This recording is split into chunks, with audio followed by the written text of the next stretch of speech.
Our next game is going to be from the losers bracket, round 3, I believe. Yes, round 3.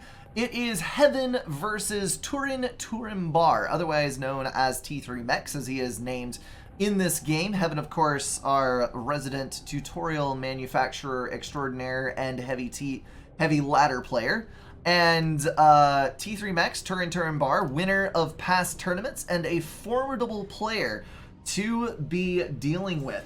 Earlier on in the tournament, he was able to win versus... No, I'm sorry. He lost versus Blodier in his first matchup, which dropped him down to the losers bracket, where he then proceeded to beat SW Cole and is now facing off versus Heaven. The map is Stella Maris. Let's take a look at this before we get too far in. It is a fairly straightforward looking team map. I'm trying to think how best to describe this. It's a couple of asymmetrical matchups that kind of play off of the Settons-ish vibe, kind of, sort of. But it is a smaller map overall. It's a 10K, not a 20K. And what you have is one player versus two players, but one has access to the beach, one has to edge build and transport out to the islands. You got lots of islands to fight over, and the same thing on the other side. 1 versus 2, you've got a player on the front, and then depending on how many are in the map, there's another spawn here somewhere, maybe on the back plateau. But the way this plays out in 1 versus 1 is you're starting in the corner. You can expand really well, but this is totally cut off from you unless you run an engineer all the way around the front to the beach access and build up here. So 5 mexes that can be contested with drops pretty dang easily. You've got drops able to happen over to the other edge so that you can have 2 simultaneous land fights going on. I have never seen this map be played without a lot of T1 spam, even though it is completely separated by water. And then Navy comes of critical importance later on, because you are going to end up having to defend your home base, which is accessible from the shoreline. These mexes here are pretty much the only ones that can't be hit by destroyers from the Navy due to the high rocks around. So yeah, naval control completely depends upon having naval control. Having a base depends on having naval control. I'm sorry, I am getting my words all kinds of mixed up, but let's go ahead and talk about these players.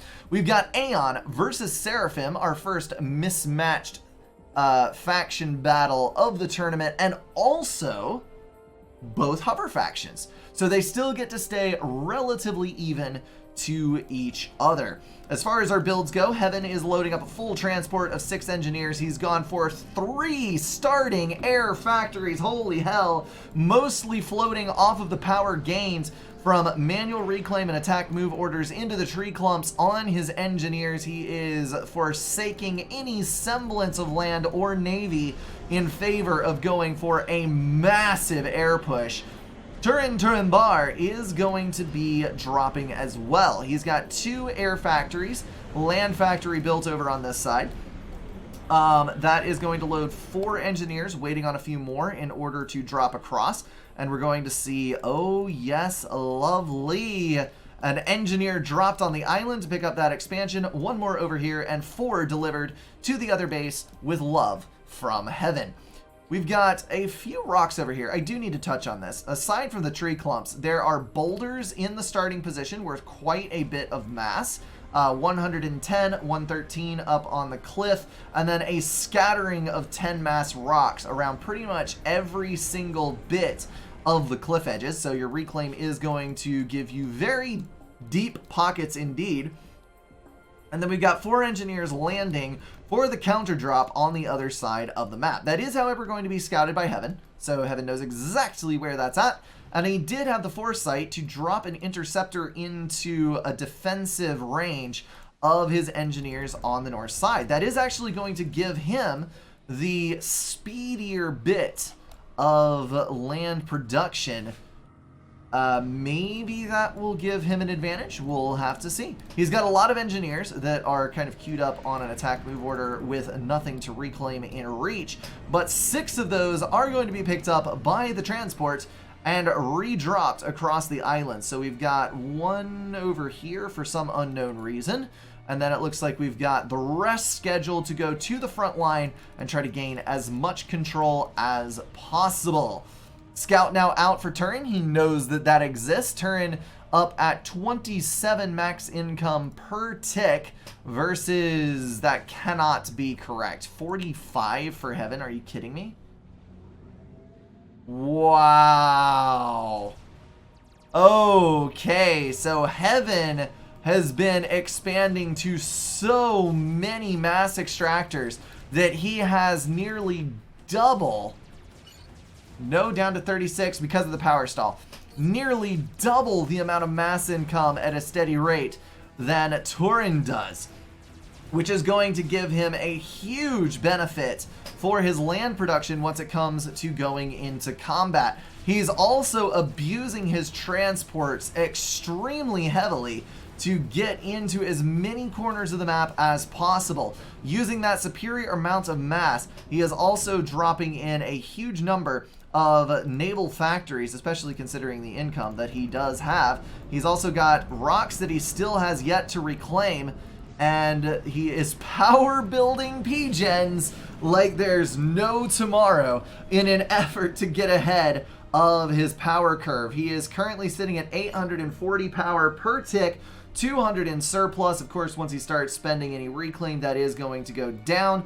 And Turin, poor son of a gun, at 31 mass income due to a power stall and struggling along at 480 power. I think Heaven came in with a prepared build, went as hard and as fast as possible, and is now wrecking face in the early game. This is not a pretty thing to watch.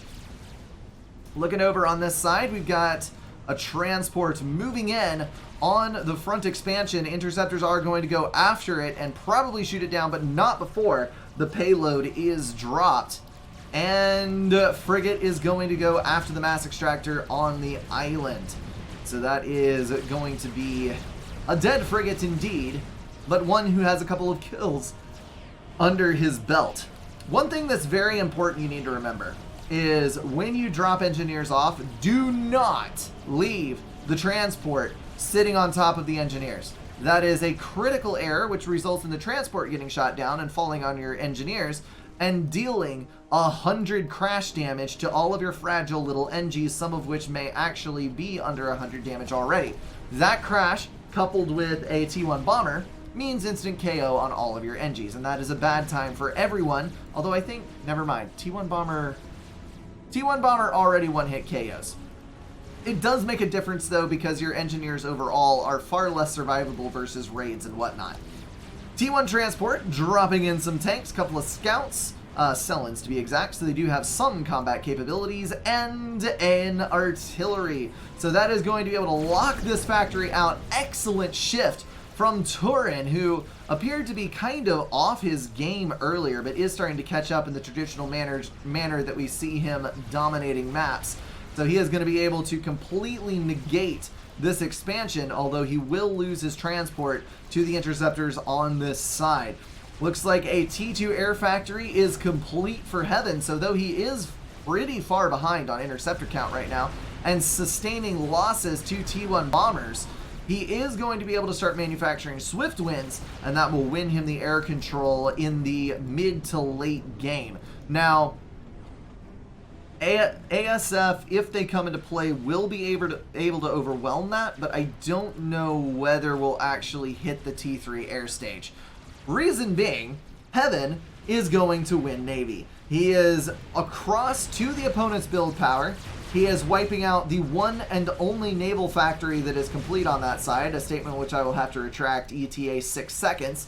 And then there's just nothing on the rest of this for Turin Bar. So as long as Heaven is able to push in with his frigates and kill off everything over on this side, that is going to be pretty much GG, unless Turin is able to pull off a miracle of a T1 of a ACU snipe, or sustain through drops versus a superior Navy, which is going to be pretty difficult considering that his opponent is going to be building swift wins for air control. So, yeah, it is not looking good for Turn. He's not completely out of the game. He's only a bit behind in mass income, maybe 15%-ish, maybe 20%. And he's got a pretty substantial hold on his own side of the map, along with contesting the other side. The strength so early on was just so good from Heaven. He is fighting an uphill battle on pretty much every sector. We do have a T2 air factory that is going to allow the production of transports and the oh-so-critical T2 power generators. But again, though the Seraphim transports be strong, they are not as strong as the Swifties. It's going to take a few minutes for Heaven to get his production up to that level, though, to be able to take on the superior number of interceptors in the possession of Turret. So now we get to see how this all plays out. Along the front shore, Tourney is not playing out too well. A underappreciated strength of the Aeon frigate is the fact that it has a longer range than any of the other factions' frigates. It's only by a couple, and most of the time it doesn't make much difference, but in cases such as this, it is going to put more of the power generators and mass extractors under threat than can be put under threat by any other faction. So, along with losing naval control, Heaven is going to be less incentivized to push T2 Navy, seeing as he can destroy a pretty significant portion of his opponent's base just with the frigates. Good placement of the P-gens and factories over on this side. That means that Tourney is relatively well protected from his inevitable naval foes. But with 4 swift winds, that first T2 torpedo bomber is going to fall. And we're now going to see an air engagement that will probably, on a mass-to-mass basis, favor Tourney, and will eject the Swifties from the base, but that is not going to be something Tourney can sustain. The longer that fight goes on, the more ahead the Swifties are going to get. That is also going to be a shift to Shard production, another very underappreciated unit that Aeon has in its possession, in exchange for the frigates not having any form of anti-air on them, which is definitely detrimental. Especially considering that they don't get a significant damage. They don't get any damage buff, I don't think. I'm trying to remember the statistics on it. And they don't get an HP buff in exchange for the lack of AA, pretty much only the range buff. They're a mediocre frigate at best. You have to build the dedicated anti-air attack boat in order to get your AA. The good thing about it, though, is that these are essentially rolling T1 stationary AA. They are exceptionally good, especially once you get them in large numbers, at knocking things out of the sky. So you don't even have to go to T2 to build cruisers, you just build a buttload of shards, and then you get air control. It is a pretty awesome thing. We've also got Aeon frigates on the south side harassing, 3 mass extractors dead on the front line, and T2 gunships coming into play that are going to start eliminating all those T1 units and eating into the build power on this side. Lo and behold, Tourney is going to be moving in through a combination of drops and unit movement and eliminating Heaven's hold on this side of the map. But due to the losses he's sustaining everywhere else and the problems that he is having in air right now, I don't think that he is going to be able to do very much. We are going to see probably a T3 air shift in an effort to get back in control of air. But once that Navy is lost, all it's going to take is, yes, a T2 naval shift. We're going to see a couple of cruisers come into play. Those are going to wreck face versus T1 air and even T3 air. Aeon cruisers are hands down the best overall cruisers in the game.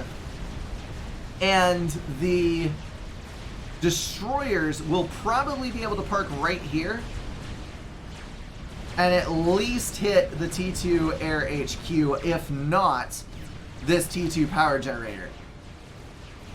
Alright. Yeah, a buttload of shards is probably not healthy. You are correct.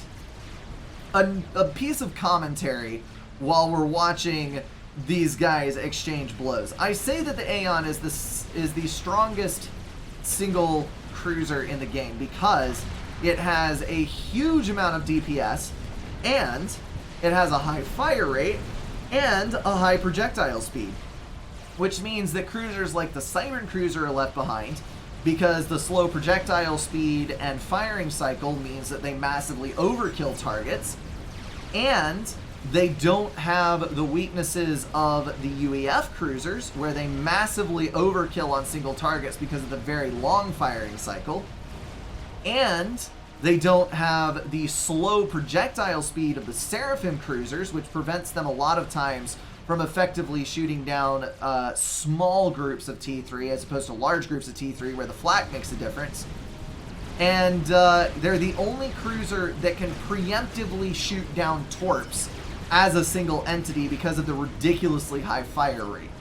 The only ones that might be stronger in certain aspects are Seraphim with the flak in certain situations, and UEF only because they have shield boats to go along with them. Yeah. The TAC missiles are not being considered in this equation. I know the Seraphim and the UEF have TAC missiles, which makes them very good for long-range bombardment, but for the purposes of this comparison, I'm just talking about the air control. We've got a good movement of air on this side. Surprisingly enough, Turin has actually been able to outproduce Heaven on air in interceptors and maintain versus the Swift Winds, which is just absurd. I was not expecting this to happen. And he has now amassed a huge number of T2 gunships, but look at the T1 anti-air going down over here. That is not good at all. Remember that the Seraphim gunships are more expensive and beefier than the other faction's T2 gunships due to the fact that Seraphim does not have a T3. However, they are still not in any position to be able to sustain that much anti-air fire. That was brutal. Good God. But that is going to be a T3 airshift from Heaven. He's already got his T3 power generator built. He's got T2 Navy online with cruisers being pushed. And the amount of shards is too damn high right now. I don't think that Turin will be able to move in quickly enough to make a difference. I don't think that Turin will be able to use this mass effectively, having lost both Navy and potentially air control very soon. I do believe that this is a lost game for Turin, though he has fought valiantly indeed. 1 TMD hard counters 2 cruisers? Yes, versus Seraphim. UEF, though, not the same story. The real question here, Heaven is double gun upgraded. As long as he keeps moving to dodge artillery, he's fine. If he stands still, that is a lot of damage. But he is going to kite it out. Artie is not firing on the proper things, and that is going to be a surviving ACU able to still defend the base. AA moving back into position now on this edge of the map. ASF are in place to shoot down any drops that may occur. And Heaven is going to be able to slowly but surely gain ground on the T1 unit streaming from this side due to that gun commander. Not to mention the fact that he could just simply go more gunships if he needs it with his superior air control. Strat Bomber coming out. That is going to be a punishing unit because all he's got to do is ground fire between the T2 P-Gens right here, and that totally shuts down any production for Turin Bar. Also, ASF are now shredding the air with the help of a group of shards. Look at all the anti-air. That is beautiful. That is going to put Heaven far and away above in a position to win this game. I would not be surprised in the slightest if Turin were to choose the Control K at this point. I most definitely would. because I don't see any way forward in this game. It would save everybody a little bit of time. Oh, that is going to be a nasty strat. Please strat that. It'll make me feel so good. A shield generator, multiple engineers, 2 T2 power gens. Oh, that's got to be where he's headed. It's got to be. And it's... Oh, no! It was just a little bit off. But the T2 shield does go down. Power generator trying to be built, but in comes the shield. 2 strat bombers now available. That is going to KO both of the other P-gens. Shield is going to come online, but there is not enough power to run it. So it's basically a question of how lucky Turin gets with the recharge cycle as to how many, not that lucky, as to how many passes with the strats he can survive. So many T1 anti-air, it is actually damaging the strats. The direct fire is surprisingly good on this. That's kind of the trade-off. T1 and T3 are direct fire, T2 is AoE. Pretty much across the board, mobile and stationary. Except for the cruisers, of course. So, it is counterintuitive, but versus 1 or 2 or maybe 3 strats, you're better off spamming T1 anti-air than anything else. Unless you're T3 and can get a SAM up under a shield. But if you have, let's say, 20 strats or 20 torpedo bombers or whatever that's harassing you, the flak turns out to be better because the group damage is quite good. Looks like overcommitting on shards may be costing Heaven a little. We've got artillery moving out into the bay that is just cleaning house on the Navy. But Turin, having lost all of his T2 engineers, all of his T2 tech, that there is just no way that he's coming back from this. On the south side, we've not checked in a bit, but Heaven is 3 vet, full HP, still doing quite well standing off against this huge number of T1 units. Although the T1 is slowly but surely gaining ground due to the artillery being able to knock out these point defense so effectively. It's kind of a shame that there wasn't maybe 20 more artillery there, because if there had been, he would have been able to move over. But the strats have finally taken Turin out, and that, my friends, is going to be GG. A very, very odd game. I have never seen one play out quite that way on this map, but I think we might be seeing the beginnings of a new meta. That was 3 air factories to start, 1 land factory later, delayed Navy in favor of dropping everyone and their brother for the sake of mexes, resulting in double the income early game. Lost air mid game.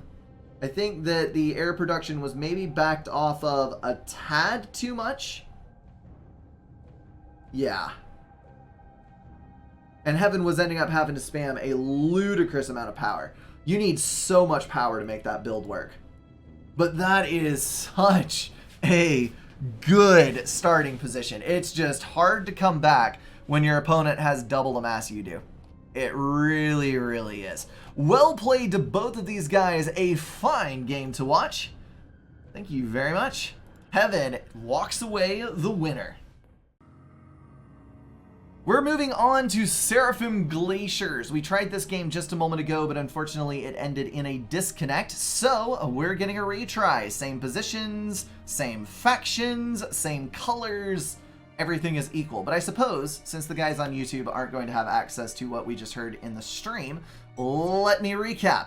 It is Nexus versus Obfuscation, 2K versus 2300, Seraphim versus Cybrin. And I am anticipating a multitude of artillery drops from Nexus. Both of these players are heavy eco whores, especially on larger maps, so we're probably going to see epic scaling with potentially a very long game, depending on how effective the artillery drops are. Seraphim Glaciers is, of course, a 20 by 20 map with lots of expansion opportunities for early transports, although we are seeing the same build. Nexus going second air, obfuscation going second air. We got extra power generators for obfuscation. One thing that the extra P-gens are going to do is it's going to be able to, it's going to let you build a little bit more quickly on the transport and not be in quite so hard of a stall after it is completed. When you do fewer P-gens, typically you're going to see people go for an interceptor first if they're only going for 7 power generators rolling into an air factory, although that is the minimum power necessary. You're not going to be able to assist the factory in building the transport, and it is going to slow down your build slightly overall. We'll just have to see who gets where more quickly. Your engineers are going to move out and claim the base, snagging manual reclaim along the way because, as we know, Seraphim Glaciers is littered with ice that for some weird reason is able to be reclaimed for mass, even though it is not metal. Obfuscation saying not as good a build as last time. Unfortunate for you, good sir. We're going to flip over to Nexus and you'll see what I'm talking about. We're down. He's having to flick his engineers on and off to be able to sustain, and then he is going to go interceptor on heavy assist after a scout. But he's going to have to shift 2 additional P-gens, and he's going to stall for 105 in order to get this out. Obfuscation on the other side, because he has gone for extra power generators, is able to build with 3 engineers on assist, maximum assist on the transport, very nearly filled his power bar, and is going to be able to not power stall as he builds. I realize that he says he is not doing a very good build, but this is the kind of difference that 1 to 2 power generators can make. Now, this scout is going to mean trouble because this interceptor is now locked on that transport, and we're going to see more inties coming out as Nexus struggles to maintain his power grid. 220 income. He's looking all right now, although he is, well, now he can build a transport. That should be fine. You got snagged off. You are following away. That is tagged. So basically, obfuscation is just gonna try to get as close as he possibly can to the destination and then drop the NGs to finish the journey on foot. So he's gonna snatch that transport back for a bit of micro, which forces the interceptor into a bad turn. There's the drop. Delivery of engineers complete, and the interceptor is going to be able to move in for a solid turn. Second inti moving in for Nexus. That's going to ensure the death of the transport, but the engineers have already landed and separated. Bomber is out. That is going to cause a little bit of a problem for obfuscation, though his factory will be online, so a slowdown is all it will mean, not a denial. And now Nexus is free to move out with his own transport. With this build, you're trading early offense for your own expansion, and depending on how it plays out, you may be able to snipe this transport down, in which case your transport will actually reach the island first. However, if you lose that gamble, this is what you end up with. You're later on your drop by far. You've wasted a lot of your early build. You can see obfuscation is ahead on power by double and at the same mass income, but will be far ahead due to his spread of engineers on the mass extractors over on this side. And then Nexus is going to be behind on his own expansion. So it's kind of a gamble either way you do it. I usually go transport first, and then I heavily assist interceptors after that in order to try to guard the transport. But either way, it just depends on your own skill level and what you want to end up doing. So this bomber right here is hanging out on the very edge of this. It's going to move into the island to prevent exactly what obfuscation is doing now. Blowdeer is going to try to drop the middle. There's 8 mass extractors here. This is definitely a valuable piece of real estate as long as you can maintain control of it. And as long as there's no tier 2 Navy on the field. I think that may be the only mass extractor. That one and that one can be killed by frigates. So you're going to be able to maintain about 8 mass extractors, which is a pretty significant buff, all things considered. Bomber is immediately going to move out. Oh no, it got the bomb off, and all 5 engineers in one hit. Oh, that is the kind of heart-wrenching loss that you really can't have happen in... Oh, but he's going to be able to transport one solitary engineer that was over here somewhere. It must have been out in the Navy. And that is going to build 3 land factories for the denial. And Blodeer is going to move in on the air in an attempt to deny. Now, this was anticipated. Nexus building a T1 mobile, not mobile, T1 stationary anti-air right there. This is something that you really need to consider. General rule of thumb, point defense preemptively is a bad idea. Because you can walk around point defense. You can walk around, you can fly around anti-air. However, in a game that air is as critical in as it is on Seraphim Glaciers, and if you're already suspecting that you're behind on air, 1 to 2 stationary T1 AA in your base can be a lifesaver. Because it prevents your opponent from airlocking you, or at least it forces them into great expense if they want to airlock you. And it can also let you win a fight if they're not aware that you have the anti-air and bite in your own territory. So it's something that I wouldn't necessarily recommend across the board, but it definitely doesn't hurt as much as point defense does to your economy on a lot of maps. Blodeer is already on 1 T2 mechs with 2 more in the process of upgrading. He is running 5 air factories and just building all the T1 power in all the locations.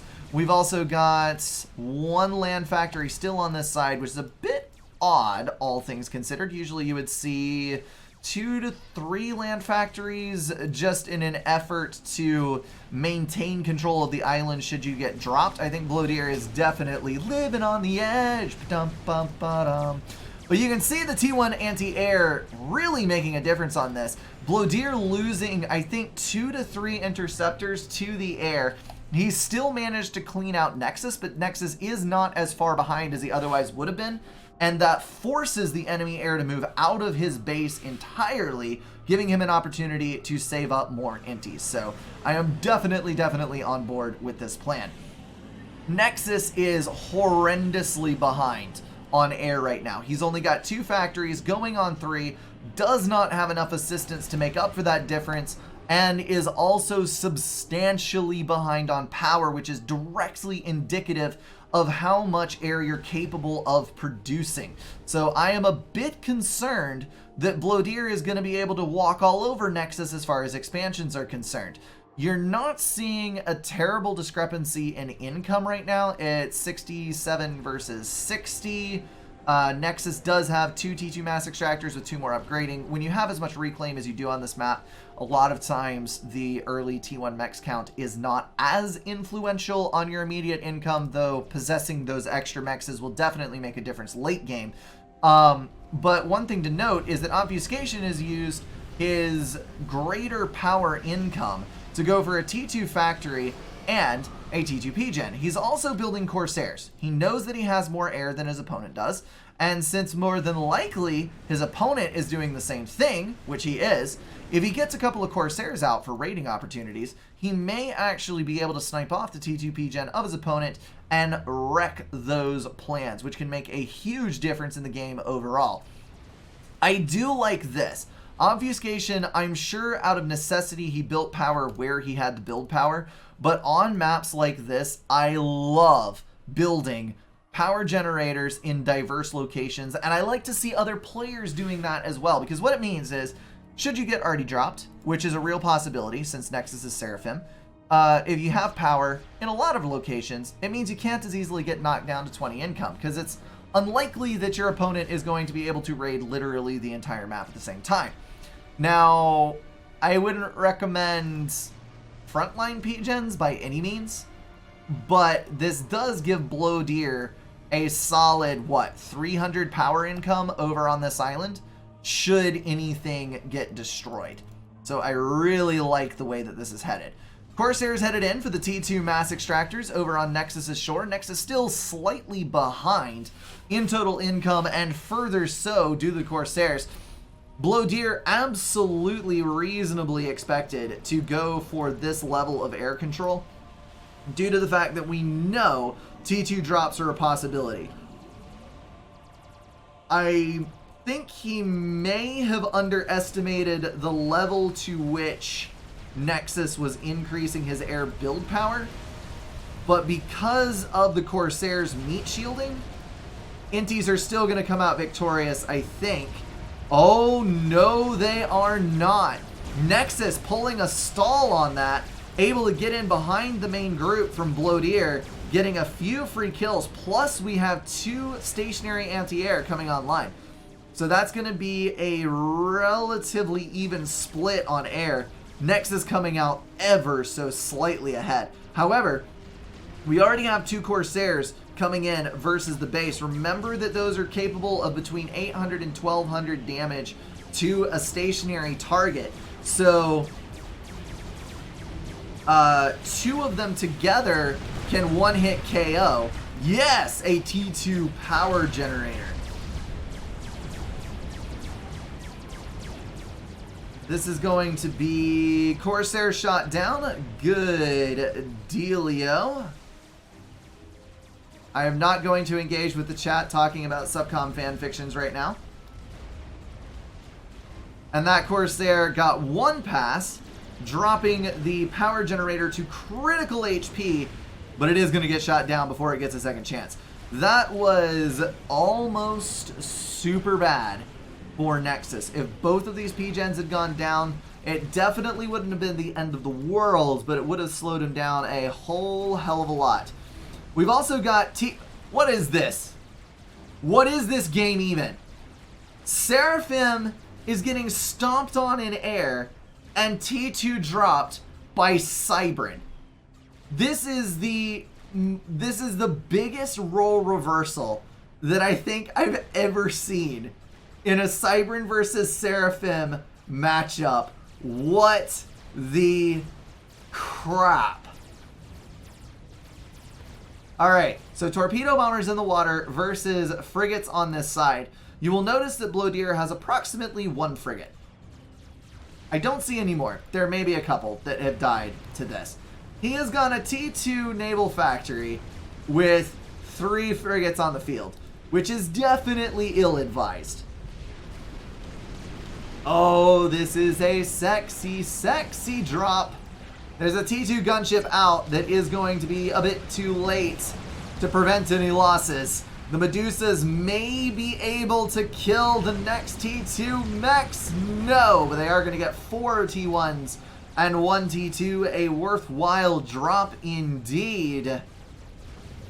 And Blowdeer is not going to be able to sustain versus that many interceptors with the torpedo bombers that he had. Also, torpedo bomber building has cost him air control. So now we're going to see Blowdeer falling a bit behind, potentially getting raided. He's going to lose his T2 transport and the likelihood that he can raid in most of these other places. And it's going to be a little sketchy to see whether or not his navy can recover. We've already got about 7 to 8 frigates on the map. More like 15, considering there's several clumped up in the factories down here. And he's got a single Salem to his name. So kite, buddy, kite. Wagners are producing. If that walked down to the edge, it should be able to kill that frigate. Generally speaking, when you're looking at naval versus land balance, T1 Navy is equivalent to T2 land in cost and efficiencies.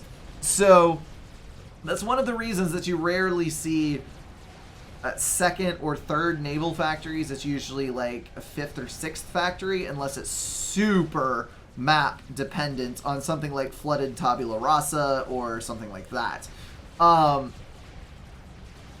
So when you have a T2 unit versus a T1 naval unit and you're wondering whether or not you should push it, the answer is probably yes. Although the frigate will outrange it, so that's kinda bad. Okay, what else have we got going on over here? A commander drop! Nexus of Reality dropping a T2 ACU next to the base and ill-advisedly going for a T2 point defense before he does anything else. He does not need a radar because he has a frigate parked close by and also has a lot of interceptors over his head, but those point defense are not going to do particularly well versus the ever-increasing number of Medusas that are on this side. Also note that there are ASF in the air for Blowdeer. Blowdeer running out the tech, Nexus running out the spam. So that is going to be a fairly bad time for Nexus of Reality. Going to walk all the way up and capture that T1 PD and potentially go ahead and start bracing a little bit farther away. But there's now so many Medusas on this edge, I don't think he'll be able to get... No! No!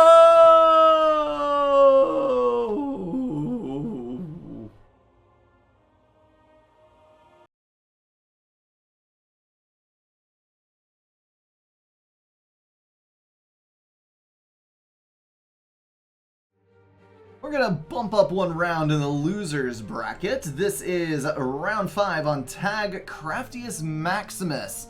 The players are Yudi and Zlo, 2,400 and 2,000 rated players. Kind of unusual to see them in the losers bracket, but what I'm kind of noticing as a trend is some of the people who have played exceptionally well in the past, I think may have gotten rusty since we've not had a tournament cycle in a fair couple of months. So we're seeing some more unusual wins, I think, than we normally do. Although I may be completely misreading what I am seeing.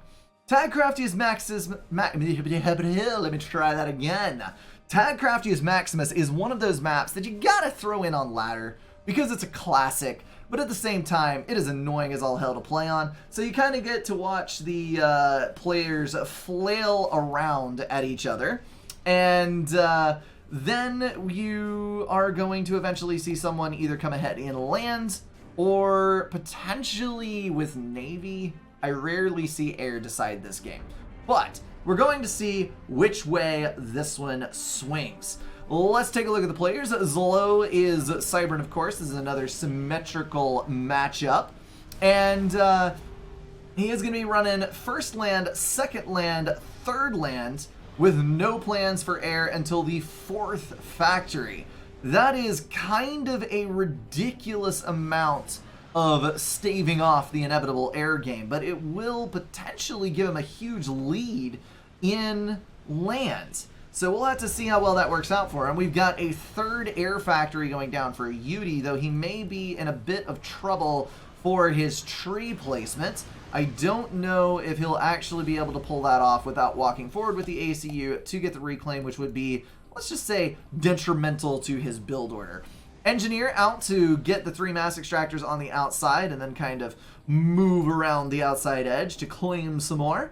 Kind of the same thing happening for Zlo as he branches out with his engineers. This is a very non-traditional map in that the safest 2 mass extractors are these 2 and these 2. Once you start like having a bunch of stuff happening around the outside of the map. I'm sorry, not those 2, these 2. It's these 2 and these 2, because all of these can be reached by frigate.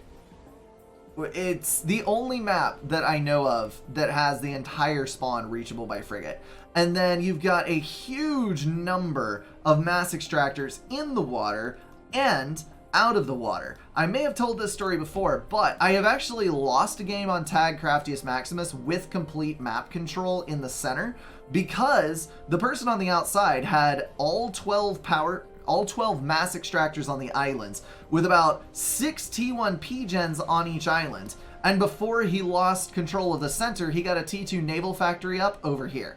So he was able to maintain control of the map with destroyers and eventually killed me. It's a weird one to play.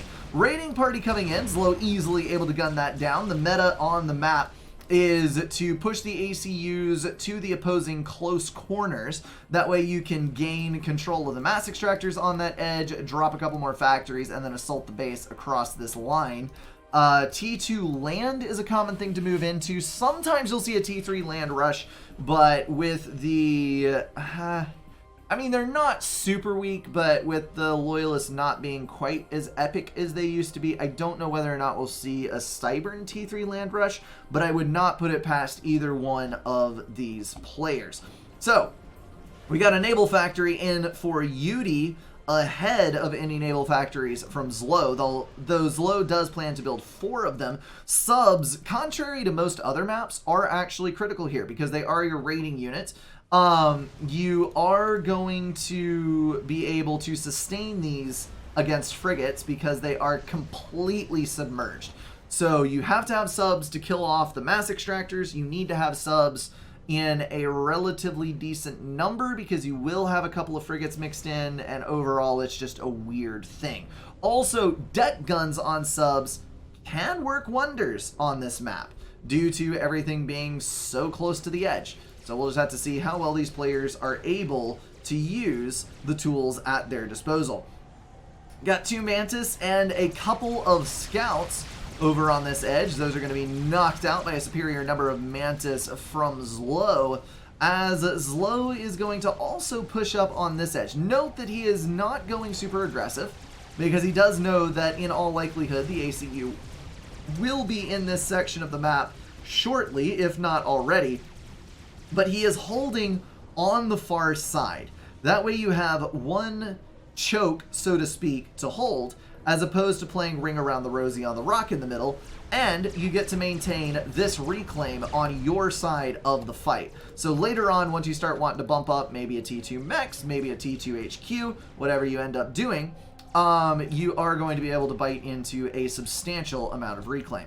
Zlo getting a land factory down on the bottom side. He is a bit faster in his expansion than Yudi is, but Yudi is going to have a factory about the same time. Just 4 mechs short. Engineer moving in to clean up the mass extractors on the back side of the base. Zlo doing an exceptionally good job of claiming all of his expansion mexes, rocking 59 mass income to 49, although with a slightly inferior amount of power. As far as air goes, it looks relatively even between the 2 players. Both of them are running 1 unassisted air factory, more as a denial tool than pretty much anything else. We are, however, up to a total of 7 land factories, 9 land factories for Zlo. We've got 1, 2, 3, 4, 5, 6, 7, 8, 9 for Yudi as well. Something that I've said in a lot of cases before, here is exactly what I'm talking about with the sub. Interesting naval factory placement. I'm kind of curious whether that was built before or after the sub was sighted. Probably before. Something that I've said a lot of times before. If you have 2 players who are both vastly superior in rating to you, I am a lowly 11 to 1200 rated ladder player. Both of these guys are 2k plus. If you see 2 players doing the exact same thing, it's probably a good idea to do the same. So when you see 9 plus land factories for both players, that should tell you that you need a lot of spam on this map to be competitive. So that's going to be an additional 6 for a total of 15 freaking land factories. And the ACU is now driving an engagement with the land units on this side. Something to note, if you're not careful, your units will end up on top of the plateau because of the way they split for formations. So sometimes a strategic shift G move can be advantageous because it will force them all on a single move order to a point instead of formation moving them. However, you need to be careful not to leave them in that configuration because then they all clump up and one overcharge kills like 10 units, and that's a bad time for everyone. Over on Zlo's side, I do not see any additional land factories going down on the northern edge or the southern edge. We do have reclaim, coming into play, but I think most of his mass is actually going into Navy. He's already got 4 or 5 factories complete with 6 and 7 going down, 8 on the way, versus a grand total of 2 for Yudi. The question here is whether or not Zlo can sustain versus the quantity of factories that he is up against. Now, if we switch over to Zlo's point of view, he has absolutely no clue that his opponent has the amount of factories that he does. If we switch over to Yudi, Yudi is a bit more scouted. He's got relatively recent intel, nothing is untagged. He's got every single factory tagged all the way across except for this one, and he's also got everything on the southern edge tagged. So overall, intel definitely favors Yudi, and he has abandoned his last 2 additional land factories, I think probably because he knows that the Navy is becoming more important. Either that, or he's running a bit low on mass and doesn't want to strangle himself, so to speak. Plus 11.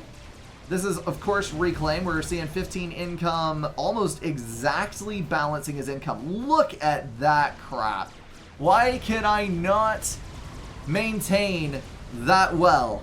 Probably because I'm not a 2K rated player. If we switch over to Zlo, 65 income, slightly ahead of Yudi with barely any power overhead. Again, perfectly balanced on the reclaim. 1100 in Zlo, 1100 in Yudi, dead head to head.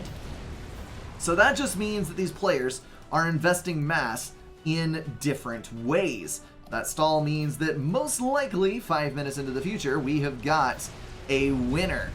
So either that or there was a network lag, and we're pretty dang close to where these guys are at in their game. All right, I'm going to bump up to +1 and we're going to watch. So overall, the land situation is becoming slightly untenable for Zlo. He has got an inferior number of factories operating.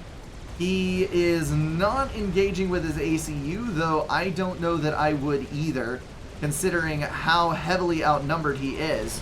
And Yudi has revealed the reason that he canceled the additional 3 land factories. He is actually running a heavily assisted T2 land factory that is pumping rhinos and hoplites out into the battlefield. Those are going to make life exceedingly difficult for Zlo, who is relying entirely upon T1, and we're now seeing the fruits of the frigates that moved in from Zlo's position. That's going to start eliminating power generators, mass extractors in the back, hydro, of course. An excellent pickup indeed. Frigates able to wipe out the entire back section on this side. Yudi reduced to a rubble of an income, 39 versus 69. The question is, does he have enough units on the field to actually sustain until he can reclaim his territory? And I don't know the answer to that question. There's an awful lot of T1 over here. The hoplite might be able to kite it out. There's not quite enough air out and about. And Zlo is going to lose his entire expansion as well, knocking him down into the 40s in income if this falls as well. So this is too close to call, but Zlo is retreating, and he is going to have to regroup closer to the base to prevent a complete fall of his infrastructure. We're down to 51 mass income, as T1 bombers absolutely wreck face on these units. Hoplites getting hit hard. Rhinos taking a lot of damage as the interceptors swoop in for the complete air win in favor of Zlo.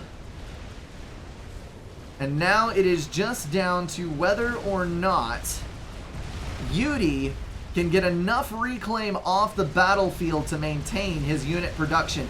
And he might just be able to do it, especially considering that he is now in full control of the southern half of the map. Zlo is struggling versus all this T2 as the T1 point defense does its best versus all these units. There goes a hoplite, but multiple rhinos still in play. Those are going to sweep to the north to save this ACU as it pushes maybe just a little bit too far in front. And we're going to see Zlo relegated to the Navy that he has over invested so hard in and is now not able to use to kill anything else. He was able to get rid of all the economy on the outside, will be able to kill off a factory, a couple of P-gens, maybe a few more things. But all in all, he has just lost on this front. But sniping the ACU with Jesters is going to pull out the win in favor of Zlo, snatching victory from the jaws of defeat. Holy guacamole, that is a weird way to play out this map. This is exactly what I was talking about when I said that Tag Craftiest Maximus is like, it is the ultimate troll map. Air, land, and Navy are equally important. You never know how it is going to end up. And once again, Zlo with his freaking Cybern cheese has managed to beat out a superior build in order to win this game. Although if he had not sniped that off, oh, would he have stood a chance? I don't think so. I don't think so. Because there was a lot of units that went kaboom in this ACU explosion, and most of them belonged to Yudi. So, yeah, that was just completely absurd. T1 point defense, 2 Jesters, T1 units focus firing the commander. That, I think Yudi may have thought he was in a more dire situation than he actually was in, because normally you don't see people push that hard with their ACU. It also surprises me that he did not have... Okay, so he did have an overcharge. It surprises me that T1 point defense was able to be built. My goodness. Well, that is a hell of a game. Yudi versus Zlo, everyone. Zlo walking out victorious, and a pleasure to watch indeed. That is gonna wrap everything up for this video, guys. If you enjoyed it, feel free to drop a like and share it with someone. If you want to support the channel, catch the streams, or join the Discord, check out the links in the description. Thank you all for being at least partially insane, and I will see you in the next one.